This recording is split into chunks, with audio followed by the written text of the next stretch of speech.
इंतहाई सस्ते hypersonic missile ने दिफाई मार्केट में हलचल मचा दी। चीनी एरोस्पेस कंपनी लिंगकोंग तियानशिंग ने गुज़िश्ता हफ्ते एक नया हाइपरसोनिक ग्लाइड मिसाइल मुतारिफ कराया है, जिसकी रेंज 1300 किलोमीटर है।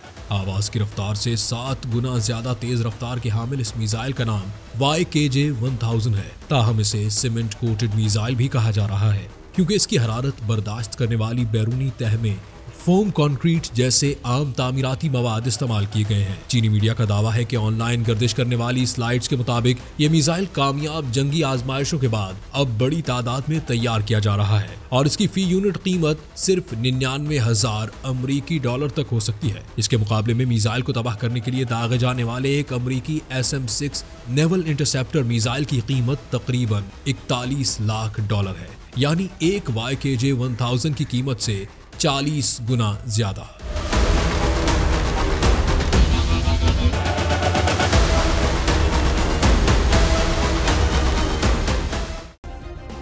सब्सक्राइब करें और बेल दबाएं ताकि कोई खबर रह न जाए।